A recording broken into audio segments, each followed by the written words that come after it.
Okay, we'll get started. Thank you for coming again. We've been meeting like this probably a bit too often for my taste, but here we are. So I'm Kim Stewart. I'm the Sheriff of Dona Ana County. And I'm here today to speak about an incident that occurred and started on July 15th, 2022 at about 6:49 p.m. So let me give you a little bit of the preamble to this. First, it is an ongoing investigation. It's actively being pursued in terms of an investigation by the Texas Rangers, by Dona Ana County Criminal Investigations, and by Dona Ana County Officer Involved Shooting Task Force. So you can see there's a lot of hands in the mix, so to speak. The dog never barks. I don't know what is wrong here.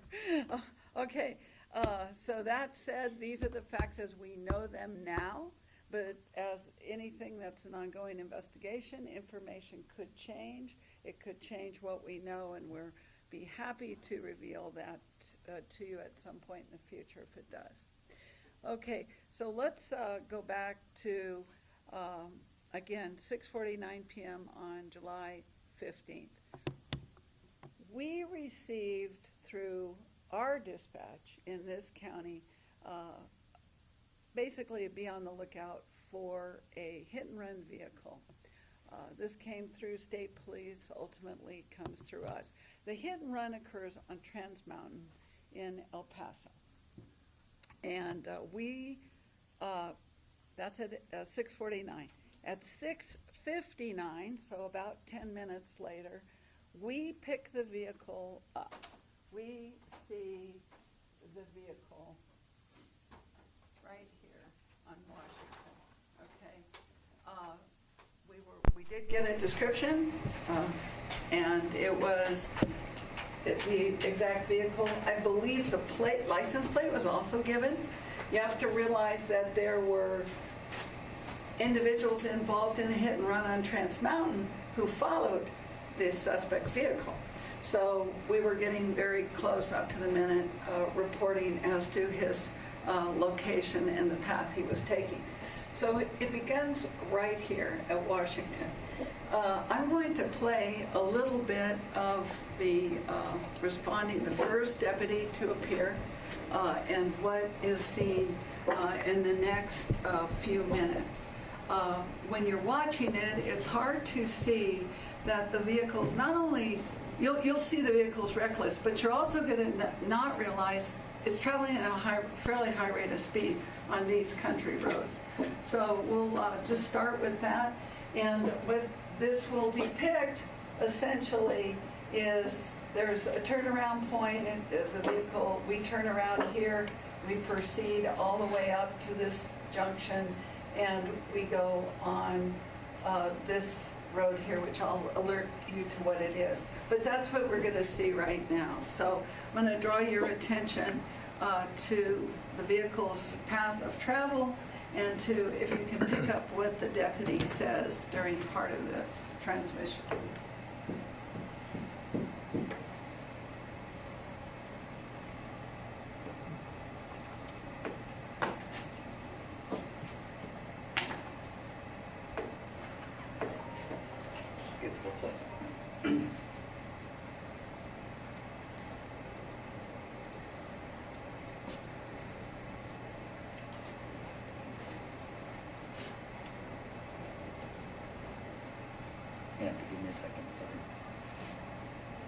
And I told you I'd tell you the road.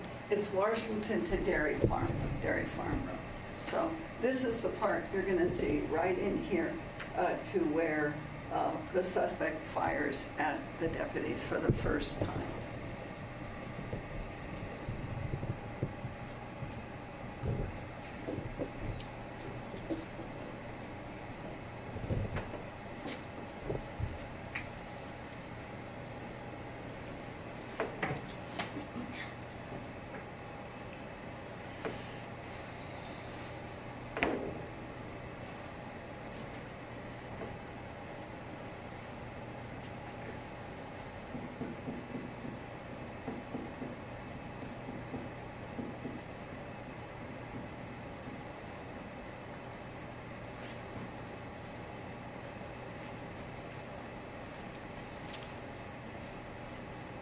Okay, we have yet to pick the vehicle up here.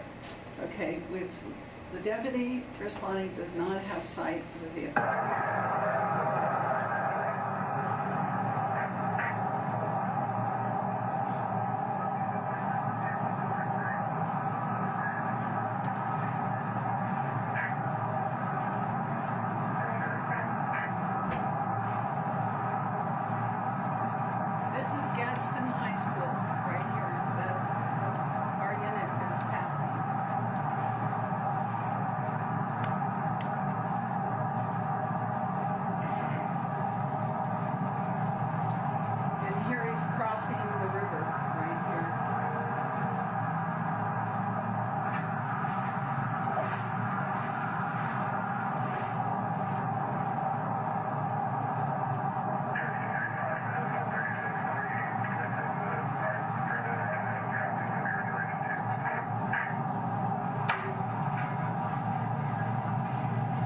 So here's the vehicle, and it's, at this moment, it's 18:59, 6:59, and this is where we begin to pursue.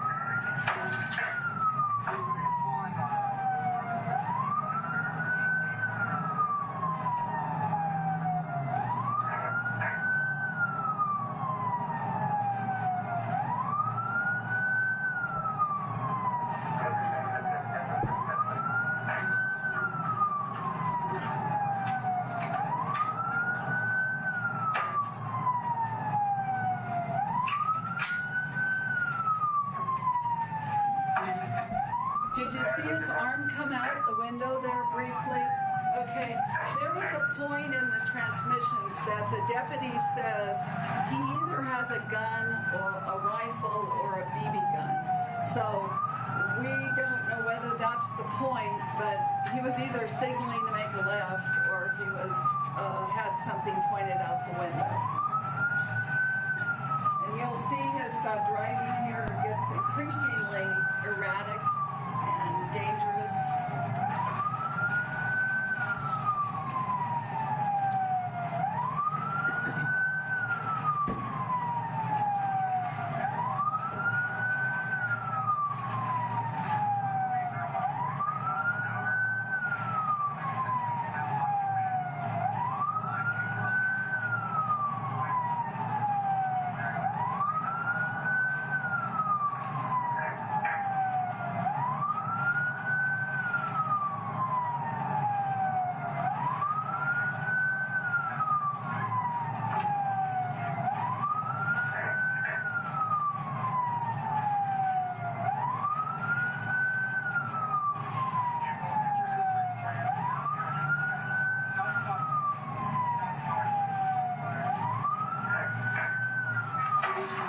Okay, watch very closely.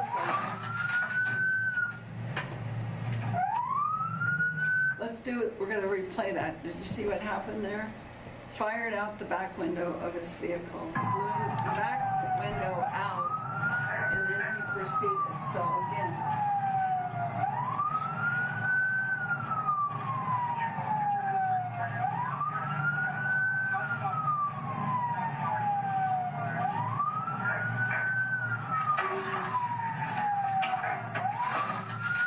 See the glass? Okay, so at this point, this is 7:01. So you can see it's going down in a very short time period. Vehicle continues on its way. He actually continues all the way up to here. You'll see that we're at the end of Dairy Farm. At this point, this deputy breaks off. This deputy has other responsibilities, so he breaks off to handle those, given that now responding deputies are in the area and can assist him. So this is the only part we're going to show you. But on the map, let me tell you that the suspect gets from here over to Joy Road in this area, some of which is on paved road and some of which is just through the desert. He leaves the roadway and he goes through the desert. At about 7:09 p.m., the suspect vehicle gets onto I-10 going east towards Vinton. There are other, at 7:12 p.m., we know that there were more shots fired along this route. This whole pursuit took about 14 minutes. So we do know that there was an exchange of gunfire along the path. And that's something we're not going to comment on right now. At Vinton, our units do exit the freeway here, and they cross over going north into east, north, whatever way that is, left, and we go into a small residential area where the vehicle ultimately stops on Larry, the 1001 Larry.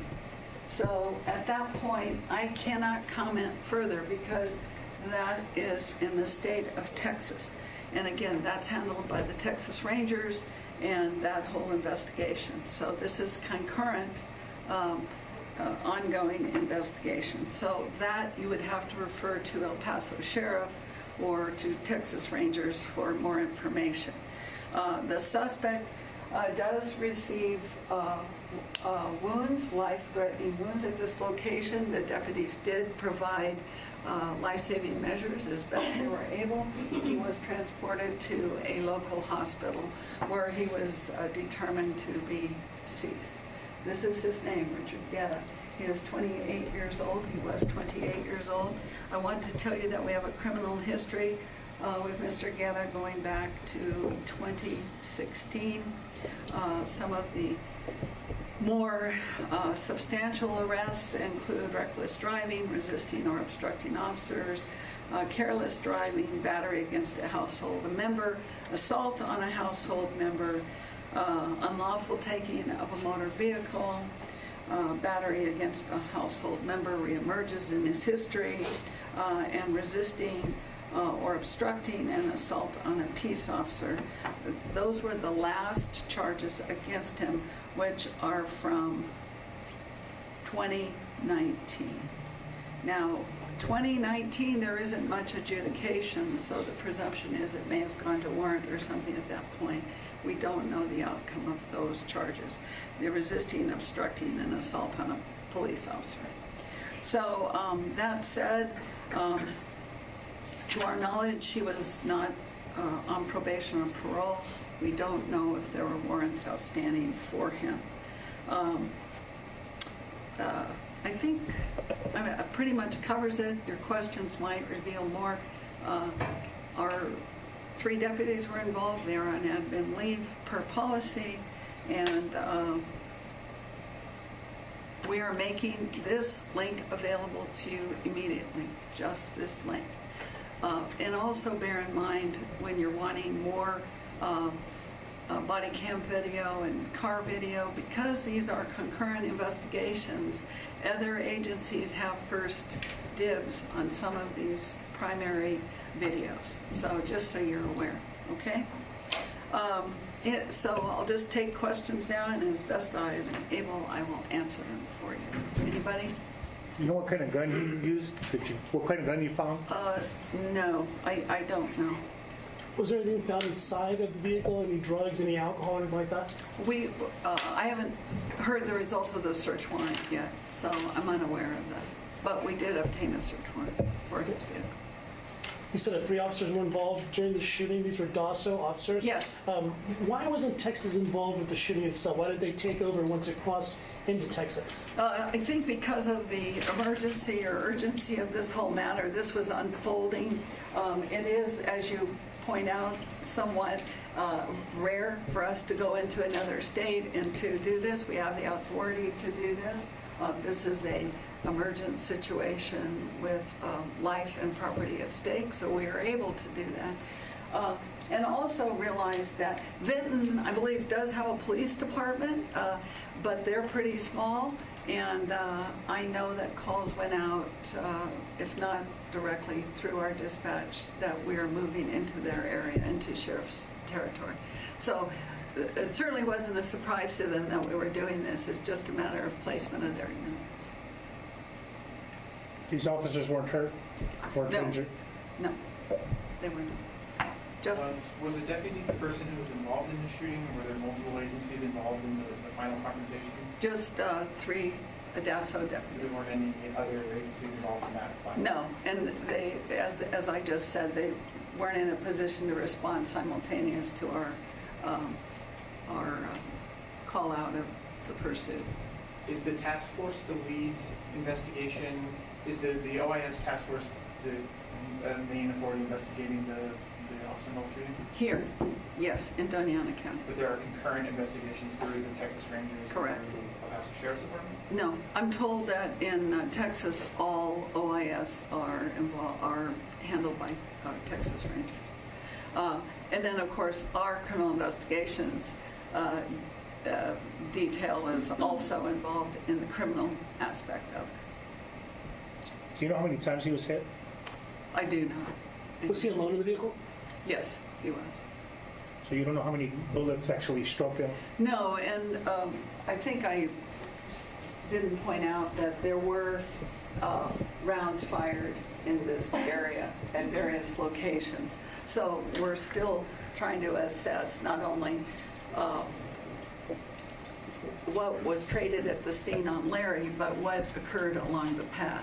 At one point, I know Friday night, the thought was we had about 4 scenes where we were checking for evidence, trying to locate evidence. But officially 2.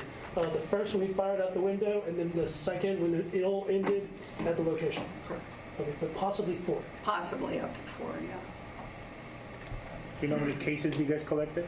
No, we don't. Considering that this is the 3rd officer involved shooting that TAS has been involved in the last 3 months, is there any, are you planning on launching any kind of review or examining kind of this pattern of any kind? Well, it's a nationwide pattern that we are confronting violent individuals. It doesn't, not hard to read the headlines, and you're going to see that there's escalation to violence immediately seems to be where, as a nation and even locally, where we seem to be headed. We're not immune to it, and we are. The incidents I'm aware of right now, we've been fired upon first.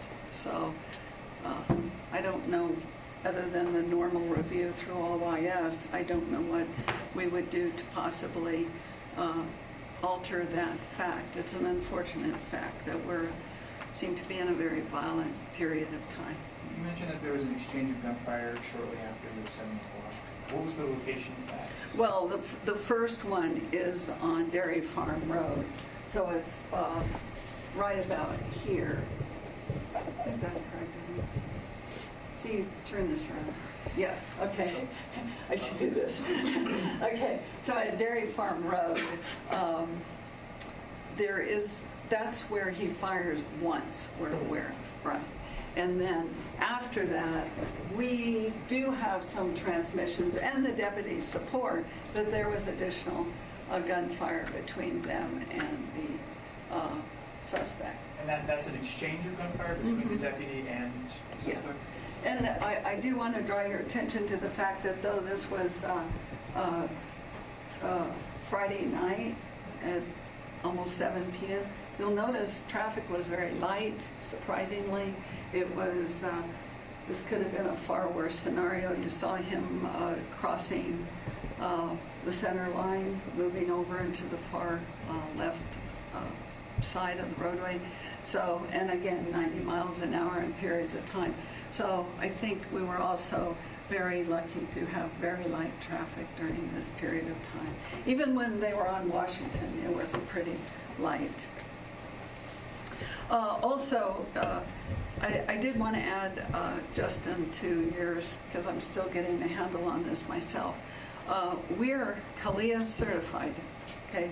or we're working toward CLIA certification, which is international accreditation on our policies. Our policies were presented in January to the board. They accepted them, but know that we're in a continual audit process now with this accreditation company or organization called CLIA. And they do use of force reviews routinely as part of being an accredited agency. So we're not quite there yet to where this is routine, but know that we're moving toward that very thing that you're talking about, Justin. So it's an outside, if you will, another set of eyes looking at these incidents. Anybody else have any? Yes. So I just need a clarification. Was it just when he did the hit and run the Trans Mountain Road, was it one victim or was it various, or he was just hitting one car many times? You know, I've heard both. I've heard that there were more than one victims of that hit and run. Then I've heard that it was just one victim following him. At another point, I heard there may have been more than one. So I'm going to have to tell you, it's possible there were more than one vehicles, both at the scene and both following him. Do you know if the suspect was a resident of Texas or Mexico? He was, I was told he was a resident of Dona Ana County. And you said that his criminal history record goes back to 2016, is that correct? Yes.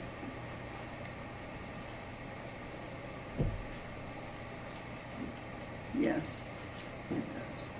And as I say, we don't seem to have an adjudication past 2019 when there was the assault on the peace officer and resisting arrest. So I'm not sure the outcome, why our record ends there. So anybody else? Okay, well, thank you again for coming. We appreciate it. Thank you, ma'am.